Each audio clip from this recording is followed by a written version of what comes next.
Hey everyone, let's wrap up May. I uploaded 2 videos that are not strictly review book talkish things. I created a tag in May. I haven't done a tag in ages and I haven't made an original tag in even longer. But I had an idea and so I created the book buying history tag in which I tell you how my book buying changed over my life and also how my choices or reasons for buying books or getting recommendations for books changed. And I would like to ask you all to do that too. Go to the video and tell me in comments or make a response video. Feel yourself tagged. I'm bad at tagging people these days. I also uploaded my letter to May, and if you've seen that, you already know why I haven't uploaded many more videos, because I wasn't doing so well. I got better towards the end and I'm feeling much better now. The weather is nice. I'm on vacation, that probably helps. But what also happened in May, aside from not feeling so great, is that I read many books. So let's get into that. And we'll start with physical books. In May, I finally finished reading the Fairyland series with the last 2 books, The Boy Who Lost Fairyland and The Girl Who Raced Fairyland All the Way Home. I put up a series review which is spoiler-free, as I mainly talk about the thoughts of the overall series, and I really enjoyed it. I can highly recommend it for children and adults alike. I was surprised how much more challenging the writing was than I expected for a children's book, but I also liked that. I also really liked the themes and topics that were addressed in the books and how it challenged the reader constantly to rethink what people just think is normal. I also liked that it had strong female characters, aside from the main character who was a female character, but also some of the other characters were strong female role models that I really enjoyed reading about. And overall, I can highly recommend it. The next physical book I want to talk about was not so good. It's a German book, Faserland, and I mainly picked it up because I was in a bookstore and I wanted to have a book, and it was on a whim. I liked the cover, I don't really know why. And it said on the back that this book had a huge impact on German literature, so I thought, why not? But it turned out that it wasn't new, but from the 90s, which shouldn't be a problem, but it was following this young man going from city to city, being extremely rich, having no money issues, drinking all the time, basically he was drunk all the time, going from one party to the next, meeting friends, and then abandoning his friends, basically being a shitty friend, and reminiscing about it. It had some Catcher in the Rye vibes and clear references to The Great Gatsby, but I couldn't see anything impactful in this and relatable. I read reviews where people talked it really represents a generation. I'm just like, nope. I grew up in the 90s. I was probably the same age the narrator was, but I wasn't rich. So I didn't have that opportunity to have that life of doing nothing but drinking and flying from one city to the next, being drunk, partying. Let's forget that. Stupid book about a stupid man. The last physical book I read was more or less a cover buy where I wasn't sure if I heard about the book that it was great or that it was awful. And I'm glad to say it was great. The Binding. I love this book. It's rather big with over 400 pages, but I read it in a weekend. And the book is difficult because I want to talk about all of it, but I want you to go into it blind. The only thing I remembered about the book was that it started off slow and picked up speed as it went along, and I can definitely agree on that. I didn't read the back as usual. I forgot everything that I heard about the book, and I think that was the best thing to do because the book starts off and you feel yourself in the dark a lot with the narrator, who is a little bit confused about things and doesn't really know what's going on with a lot of things, and you feel there's information missing. And since you don't know anything about the world that is going on, just like the narrator, you're in his shoes. And I really enjoyed that. And then with the second part, things change. It feels like the book is doing a backflip onto a different road or path of story completely, only to go into the third part doing a somersault onto a different path. And I loved it. I really got all the bookish feels I want from a book. I couldn't put it down. I really enjoyed the writing. I fell in love with the characters. The story dragged me in. And I got a huge book hangover of this. So you notice I didn't tell you anything about the story or plot.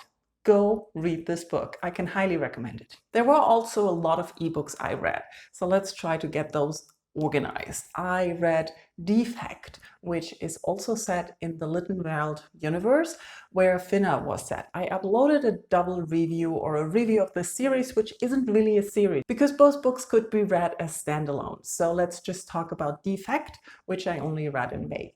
And the Littenwald is a furniture store, a box store, something like IKEA. And in this story, we follow one of their employees who's really mainly an employee and suffering from loneliness a lot. Defekt really addresses the topic of the loneliness the character feels and how that changed throughout the events of the novel. In this novel, the furniture store has to deal with mutated furniture, so that needs to be eliminated, and that's what's happening with a whole crew that our main character needs to guide and assist, and events happening. I really enjoy this. The writing is wonderful. The combination of real interesting fantasy or science fiction plotline with human feelings and interesting diverse characters is amazing. I think not enough people talk about Finna and Defekt, so you go read it and tell me if you liked it. Another series review I uploaded was for the Singing Hills cycle. It's 2 novellas, the first one being The Empress of Salt and Fortune, and the second one is When the Tiger Came Down the Mountain. I think you could read them in any order. You don't have to read one first and then read the other, because they're sort of standalone stories with the same main character and in the same world. In The Empress of Salt and Fortune, we follow our main character who's from the Singing Hills, a monastery, abbey. I forgot exactly what it is, but it's mostly recording history. So we follow the narrator and main character to this house where an empress used to live, and it's been opened up again for a new empress being crowned. I'm a little bit vague on the details here, but we mostly spent the time in this house looking at the history of the life of the empress who lived there, and how the chronicler, let's call him that, and former servant go through the house, go through the belongings list and record everything, and they explore the story of what happened in the past. And I enjoyed that. I enjoyed it for the characters, I enjoyed it for the introduction to this world and for the world that was created, also the politics that was going on, and the strong female representation and the romance that is also there. Highly enjoyed that. The second book, When the Tiger Came Down the Mountain, is following the same chronicler, and they are on a way to another assignment when they have to rest overnight because it's overnight and they're surrounded by tigers. And there's also a history of a story that two perspectives are represented. One the chronicler knows and the other the tigers tell. And it's interesting to see how the different perspectives shape the chronicling or the telling of the story. It's also centered around romance and also more about the world that we are in, and the characters are just amazing. I need to learn another transition than end. Anyways, I highly recommend these novellas. They are beautifully written, have beautiful characters, and heartwarming story. The last ebook I read was Fireheart, and this surprised me because I thought we were going in a different direction the whole time, and then it ended on something else. And the ending was even better than I thought what was going to happen. So this is following a princess who was sent to another country, an oppressing country, when she was younger. And now they are back in negotiations with her country and the oppressing country. There's a lot about the negotiations going on, but also about the romance between the princess and the princess of the other country, and how power dynamics play a role, and the ideas of what are going on, and a fire. Let's say it like that. Highly recommend. I really enjoyed the characters. I really loved the turn it takes and the point of view, how it changed for our narrator. That was wonderful. The rest of the books are all audiobooks, and it's a strange mix of books I wanted to read or thought I have read and been meaning to get to for a long time. So let's just jump into that. Let's first mention the fourth book in the Witcher saga, The Tower of the Swallows. And I noticed that I am kind of losing interest more and more. I still like the story with Geralt and Ciri, but the politics, that whenever we go there, I get lost. I can't follow the names. I keep getting confused who's who. And I think it's partly because I'm listening to it. But another part is also that I'm not that interested in epic fantasy series that go into too many politics and exploring ideas around there. So I think I may not get everything out of the Witcher series that you could if you pay more attention to all the details that are mentioned. I also listened to Dharma Bumps, narrated by Ethan Hawke, which is one of the reasons I got it and one of the reasons I highly enjoyed it. The Dharma Bumps is a book that I bought first, I think, when I was in high school. And I really tried getting into it, but the language was too difficult, so I put it aside. I remember picking it up every now and again in the last 20 years and never really managing to get into it, which is rather weird because I love On the Road. I fell into that book and the writing, and listening to the Dharma Bumps now, it is similar in the style and the voice and the things that are going on. We follow this one man hoboing and studying and mountain climbing, talking to his friends about poems and Buddhism and philosophizing, drinking and having sex and all these things. And I really enjoyed listening to it. Ethan Hawke does a wonderful job of really bringing across how I imagine Jack Kerouac's books to sound and the atmosphere. So I highly enjoyed the audiobook. I'm not sure if I ever will pick up the physical book again to try and read, but I might listen to the audiobook again. So that was a good choice. In that same line, I listened to Slaughterhouse-Five by James Franco narrated. He does an okay job. I wouldn't recommend getting it for the narration, but it's well done.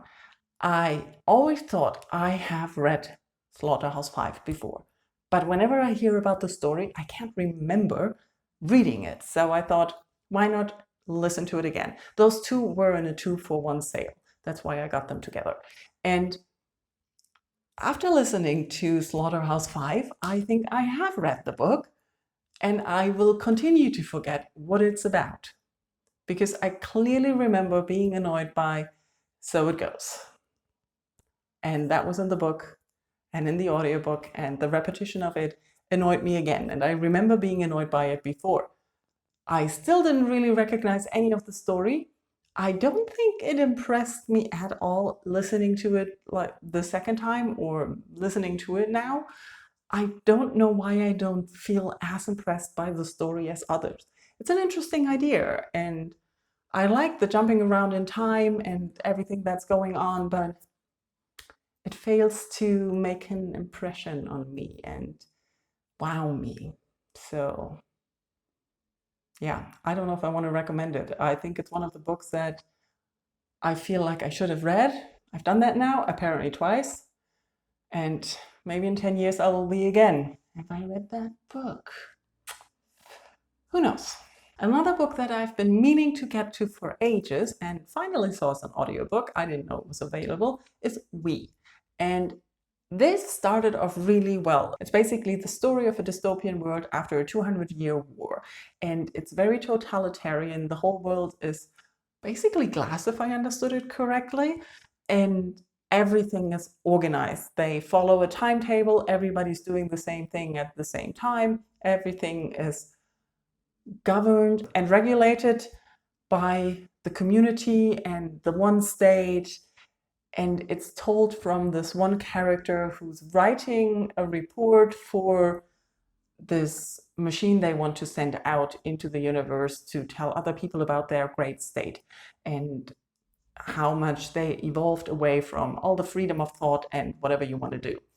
And I think it raises a lot of interesting questions. There are a lot of topics touched upon about freedom and democracy and governing and interactions and relationships and everything that dystopian novels tend to address. But towards the end, I don't know if I lost touch at some point and missed something, but I kind of didn't understand the ending. I really enjoyed it. I can highly recommend it, especially if you're interested in dystopian books, because this is from the 1920s. It's one of the earlier dystopian novels, and as far as I can tell, I could see a lot of things where you could see other people picking ideas from this book or taking something where you want to, I've read about this before, but it was in a book that was published later. So I'm guessing this has been a huge inspiration to a lot of other dystopian novels around. So I highly recommend it for that. And I definitely need to listen to it again at some point to see if I understand the ending better then. The last audiobook I listened to was a re-listen, Fugitive Telemetry. And I basically listened to it because I couldn't really focus on something new on that day. And I was out and about all day, so I wanted to listen to something that I already knew. And the Murderbot Diaries are always good for that, and I only listened to this one once so far, and I must say the second time around I enjoyed it much better. I could appreciate the interactions going on between Murderbot and the other characters, but also the murder mystery I could follow more. So that was a win. And that was my May. Like I said, I read a lot of books. I had an interesting mix of books this time, and I really enjoyed May reading-wise. Not so much otherwise, but my reading May was wonderful. So let me know in comments how your May was. Did you have good books, bad books, what stood out to you? Or in general, did you have a nice month? Let's talk in comments. Thank you all for watching. Bye-bye.